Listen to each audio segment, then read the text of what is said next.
Hello everyone. Welcome to this introductory lecture on Internet of Things or IoT. This is Francis Palma. I will be one of your course instructors for this distance IoT course. In this introductory lecture, we will provide some basic concepts and give some examples of IoT applications in our daily life. Today, around the globe, more than 60% of the population are using the internet, and they are highly dependent on the internet either for their personal life, for their work life, or even for their entertainment. People are using cell phones, they are using social media. Study shows that close to 70% of all the population has the cell phones, and at least 50% of the population around the globe are using any of the social media that we have now. With the growth of internet, there are many internet-based companies that are providing services to us. In other words, those companies are also enabling the availability of internet all around the globe. To name a few of them, IBM, Google, Alibaba, Amazon, Apple, Facebook, Microsoft are dominating the internet world today. Since our life is dominated by the internet, or in other words, today it's not obvious to think about a life without an internet connection. Our major sectors like healthcare, business process automation, smart city, transportation are also highly dependent on internet, and they are generating huge amount of data. So the question is, what is Internet of Things or what is IoT?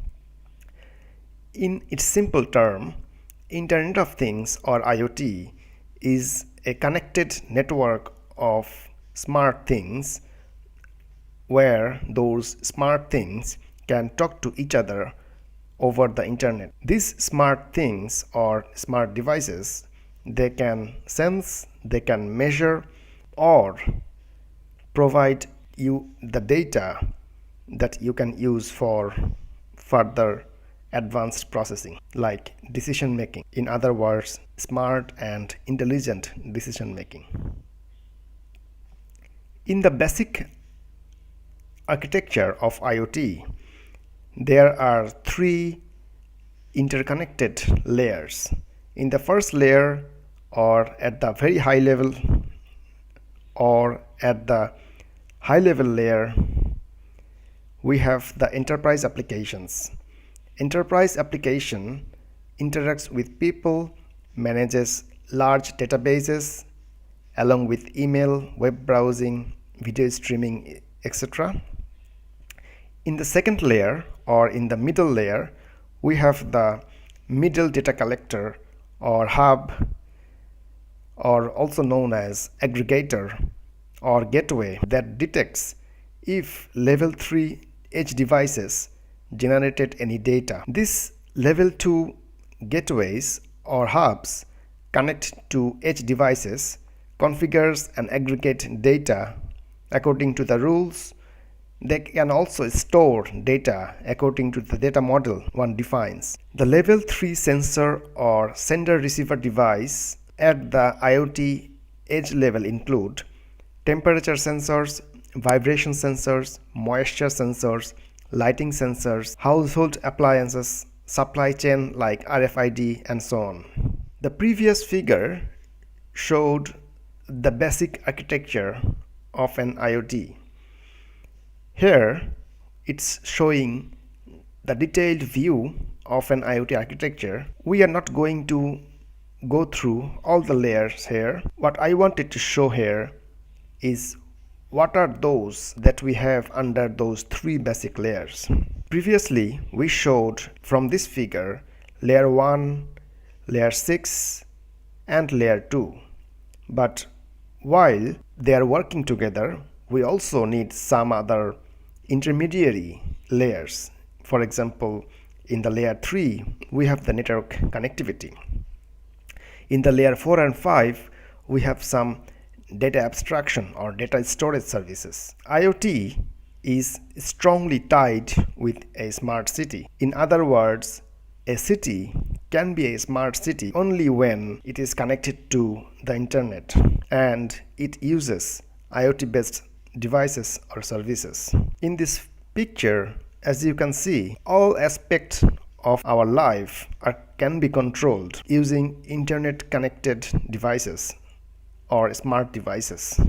Whether you are driving, whether you are a pedestrian, whether you are go for shopping, whether you are looking for a parking, whether you are a city corporation employee whose job is to empty the waste bins and so on. So, what is an IoT device? As I mentioned earlier, an IoT device can measure and sense data and then can send those data either to some gateway or to some storage where the data can be stored permanently and can be used for further use. Here I show an example of smart device that is collecting sensor data. Here it's collecting the temperature and humidity data using a DHT11 sensor, that is the blue one, and it also connects to a distance sensor that uses ultrasound. Therefore, together with the sensors and the board that they are connected to, here in this case the PICOM board, we can call them an IoT device. Until now, we provided the basic definition of Internet of Things or IoT, but there are also other perspectives of IoT, including things-oriented view, internet-oriented view, and semantic-oriented view. The very first definition of IoT derives from a things-oriented perspective. The considered things were very simple items like RFID tags. These standards are mainly designed to improve object visibility. For example, the traceability of an object, the awareness of its status, current location, and so on. But IoT goes beyond than the simple RFID. They are now fully relied on things, in other words, smart items. Then there are second view of IoT, internet-oriented perspective. Things can automatically communicate to computers and each other for providing services. IoT has the architecture for the deployment of services and applications characterized by a high degree of autonomous data capture, event transfer, network connectivity, and interoperability. The term IoT refers to a wide area network of huge heterogeneous objects interconnected and uniquely addressable, and they may communicate based on some standard communication protocols. The unique addressing of objects and the presentation or the representation and storing of the exchanged information became the most challenging issues. Thus, it brings a third semantic-oriented perspective of IoT. This figure shows a high-level stack for IoT. As stated earlier, we have the things or devices or sensors at the bottom. Then we have edge devices or the gateways, which collects and talk to data, which talk to the devices or things and collect and pre-process some data. And then we have some advanced data processing platform where we can also store the data permanently. On the top layer, we have the applications. So let's go through this general IoT stack in the next few slides. This figure shows the detailed view of our previous general IoT stack. Now we will go through each of those layers to see some examples. On the hardware layer and sensors layer, we have these popular and common sets of hardware that enables the sensors to be connected and acted according to what we want to sense or measure.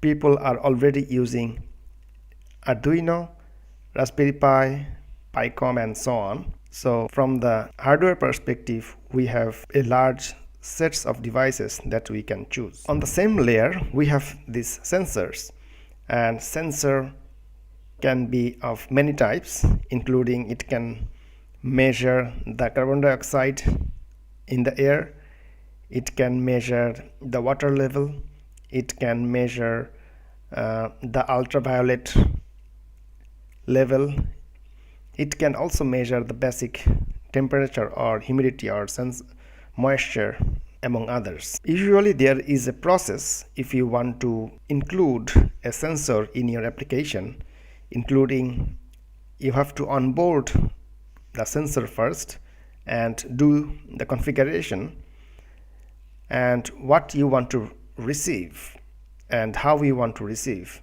the messages or data from that sensor.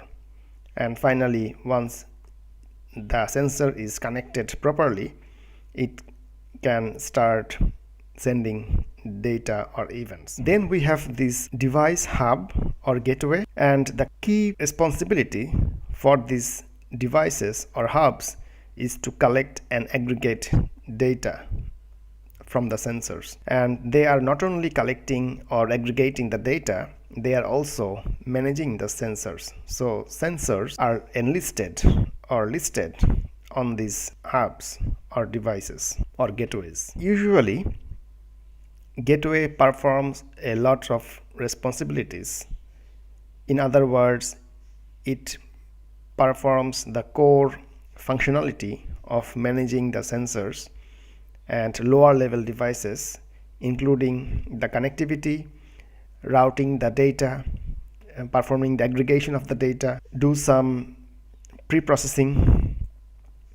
It can control the events for the actuators. It can also do the sensor registry and so on. And then we have the data management and intelligence layer, where usually we perform some advanced processing of data. We can use other techniques like machine learning to learn from the data or to learn the pattern from the data that are triggered from the sensors to the gateway, and then from the gateway or hub to the upper level. At this level of data management and intelligence, as I mentioned earlier, we can store the data, we can analyze the data, we can learn some patterns, and based on what we learned, we can trigger some actions or some alerts either to the applications or to the sensors or actuators to take some actions. And usually these data management services are exposed to the users through some REST APIs. So imagine we are living in a world where you want all objects around you to be smart or intelligent, who can sense and measure. If we are talking about a large city, then the range is important, because usually there are multiple public networks all around the city, and there are millions of devices that also connect to each other in the city. However, sometimes you cannot achieve all your connectivity goals. For example, you might need to do a trade-off between the range versus data rate. So if you want to cover a wider range, you might have to go for a smaller data rate. And this is true also for the vice versa. So if you want to have a higher data rate or speed, you choose a small or short range network. There are multiple categories of IoT applications. When we are talking about IoT, it has consumer applications, it has some commercial applications, it has industrial applications, it also have today military applications. So in terms of consumer applications, smart home or smart elder care is one of the common examples. Then we have the industrial applications or IIoT, where smart agriculture, smart forest, and smart manufacturing are benefited from IoT. In terms of commercial applications, we have medical and healthcare, we have transportations, we have smart buildings, and so on. When we are talking about IoT, IoT is not just about smart devices. IoT is not just about data. IoT is not just about network connectivity. There are other key players that made the IoT possible. Of course, first of all, the sensors, but the requirements is that those sensors need to be low cost, they need to consume low power, because if they consume high power, it will be very expensive, and providing power to billions of devices will be a nightmare. Then of course we should have the connectivity between the sensors, and since these sensors are continuously generating data based on which we can take some actions, based on which we can make some decisions, we have to store and process those data real time, where cloud computing platforms comes into handy. We use some data analytics that are run on those cloud computing platforms on the data provided by the sensors, but we can also use some conversational artificial intelligence. For example, we can use our smart device like Alexa or Google Home using our voice commands to control our home appliances. This is a classical example of conversational artificial intelligence. While we are talking about the data, we as individuals are a great source of data through our wearable devices that collect a large amount of personal data as well as surrounding environmental information, including the temperature or humidity and so on. As we are generating this personal data, the privacy and security comes into the play, because all our personal health related data are sensitive and confidential. Thus, we need to make sure that we protect this data, or while these data are transmitted from our wearable devices to the cloud, are securely transmitted. Since we are talking about security and privacy, there are numerous privacy issues in IoT. Some of the common issues include web application vulnerabilities, operator-sided data leakage, insufficient data breach response, insufficient deletion of personal data, non-transparent policies, terms and conditions, collection of data not required for the primary purpose. So if you don't need a data, you just don't sense it or don't measure it. Then sharing the data with third party without the consent of the primary party. And lastly, the insecure data transfer. So data transfer should be always secured or encrypted. So regarding the privacy and security, the IoT related risk are hacking, intrusion, or denial of service attack, where hackers might steal your data, someone might listen to your data secretly, which is known as intrusion.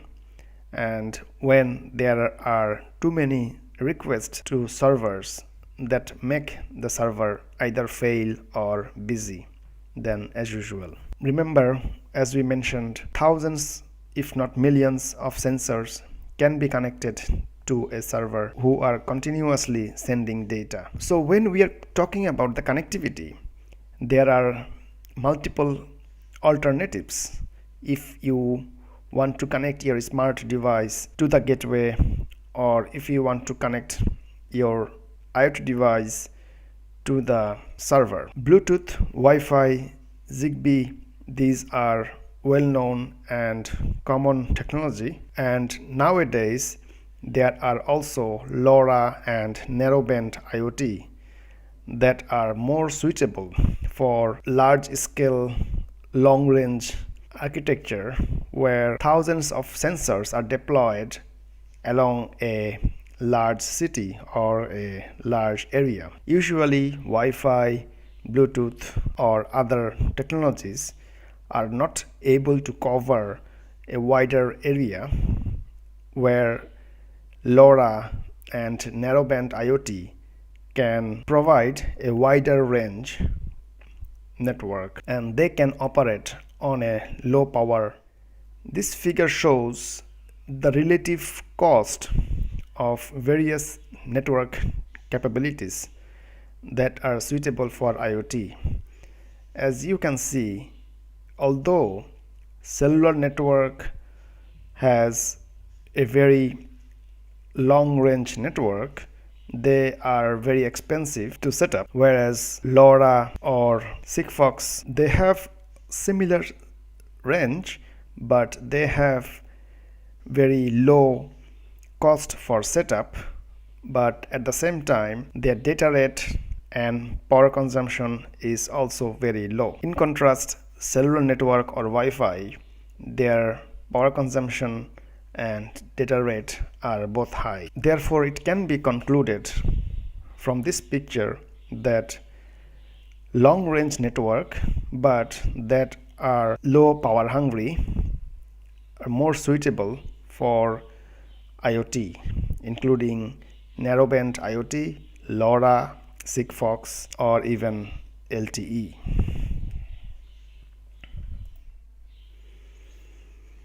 This table shows the general applicability of different network technologies in various sectors. For example, low power wide area network or LP1, those are suitable for smart city, smart building or smart meters where you require a longer range, whereas Wi-Fi, RFID and Bluetooth, those are useful for smart home or personal wearables or even small retail where you don't need a longer range. Although cellular network can be used for industrial IoT or smart retail, since they are power hungry, it might not be a good choice for them to be used in a IoT setup. There are of course more use cases of IoT in a smart city, including smart street lighting if you want to monitor your gas and water use, if you want to identify any leak in your water transportation system, if you want to detect smoke, or if you want to track your packages or your parking spot. Everything can be possible in a smart city leveraging IoT services and low power wide area networks like LoRa. Thank you everyone. I hope I could give you a brief introduction on IoT and how IoT is useful in our daily life and what are the different applications of IoT.